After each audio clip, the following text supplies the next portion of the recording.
आता हे बघा, मी एवढंच तुम्हाला सांगेल की गेले काही महिने सातत्याने शेतकऱ्यांच्या विरोधात कोकाटे साहेब त्या ठिकाणी स्टेटमेंट देत चाललेले आहेत। त्याच्याचबरोबर आमच्या सगळ्यांचं ठीक आहे, पत्ते खेळता नाही खेळत, तुम्ही घरी खेळा कुठेही खेळा, पण विधिमंडळामध्ये तुम्ही तिथं उपस्थित असताना, तुम्ही मंत्री असताना तुमच्यावर एक जबाबदारी आहे। ती जबाबदारी प्रत्येक शेतकऱ्याची आहे, कष्टकऱ्याची आहे। आणि मग तिथं त्यांचे प्रश्न मांडण्यापेक्षा, त्यांचे प्रश्न सोडवण्यापेक्षा तुम्ही जर तिथं खेळ खेळत असाल आणि उद्या जाऊन जेव्हा तुम्ही पत्रकार परिषद दुसऱ्या दिवशी नंतर घेता तेव्हा तुम्ही अहंकार म्हणता, बघू कुणी काय बोललं त्याच्यावर कारवाई करायची का काय, आम्ही त्या ठिकाणी बघू, हा अहंकार जरा बाजूला त्या ठिकाणी तुम्ही ठेवा।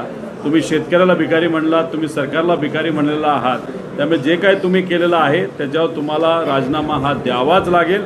तुमचे नेते या बाबतीत काय करतात हे मात्र त्या ठिकाणी बघावं लागेल।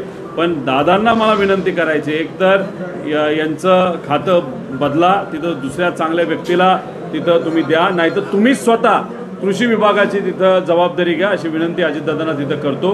पण ही व्यक्ती त्या विभागामध्ये त्या विभागाचा प्रमुख म्हणून राहिल्यामुळे शेतकऱ्याचं मात्र मोठ्या प्रमाणात नुकसान आज होत आहे। हे बघा, अजितदादांवर जेव्हा काही लोकांनी आरोप केले होते ते खोटे आरोप होते, पण त्यावेळी जेव्हा आरोप केले गेले होते तेव्हा त्यांनी तिथं राजीनामा दिला होता। ते कराडला गेले होते, स्वर्गवासी चव्हाण साहेबांच्या समाधीच्या इथं त्यांनी बसून काही काळ तिथं शांततेत ते बसले आणि मग हे आपण सगळ्यांनी तिथं बघितलेलं आहे। आता अजितदादा स्वतः या पक्षाचे प्रमुख असताना त्यावेळेस कोण प्रमुख होतं? आदरणीय पवारसाहेब होते। पवारसाहेबांच्या मार्गदर्शनाखाली ती पार्टी ही चालत होती। नैतिकता ही अतिशय महत्त्वाची त्या काळामध्ये होती।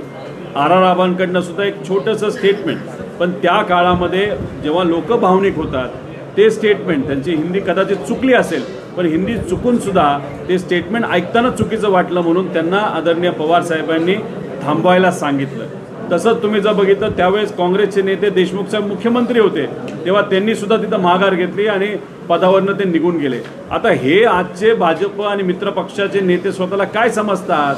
अजितदादा आता पक्षाचे प्रमुख झाले, त्यांच्या पक्षामध्ये अजून बरेच गट आहेत असं आम्हाला कळतात। आता तुम्ही एका पक्षाचे प्रमुख झाल्यानंतर आमची अपेक्षा आहे की तुम्ही जे पूर्वी केलं की तुमच्यावर काही लोकांनी तिथं ॲलिगेशन केलं, ॲलिगेशन खोटे असले तरी तुम्ही एक जबाबदार व्यक्ती म्हणून तुम्ही त्या जबाबदारीवरनं म्हणजे पदावरनं बाहेर गेला, पण आता तुम्ही अध्यक्ष आहात, त्या पक्षाचे प्रमुख आहात आणि तुमचे जर तिथं मंत्री अशा पद्धतीने वागत असतील, खालच्या लेवलला जाऊन बोलत असतील, पत्ते खेळत असतील, त्याच्याचबरोबर सरकारला भिकारी शेतकऱ्याला भिकारी म्हणत असतील, मग आम्ही असं समजायचं का की अजितदादांचे स्वतःवर कंट्रोल आहे पण कदाचित आज त्यांच्या पक्षातल्या असणाऱ्या मंत्र्यांवर आणि आमदारांवर दादांचा कंट्रोल नाही? हे आम्ही मान्य करत नाही।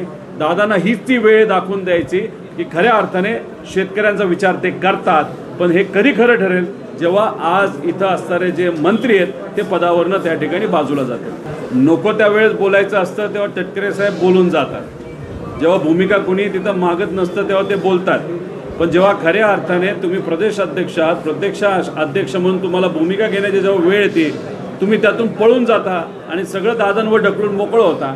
आता तो तुमच्या पक्षाचा विषय, तटकरे साहेब निर्णय घेऊ नाही तर अजितदादा निर्णय घेऊ, नाही सरकारचे जे प्रमुख आहेत देवेंद्र फडणवीस साहेब निर्णय देऊ, जे या तिन्ही पक्षाचे प्रमुख आहेत असं आपण समजतो। कुणी निर्णय घ्यायचा घ्या, पण या व्यक्तीला त्या पदावर राहण्याचा कुठलाही अधिकार नाही असं आमच्या सगळ्यांचं आणि महाराष्ट्राचा प्रत्येक शेतकऱ्याचं मत आहे।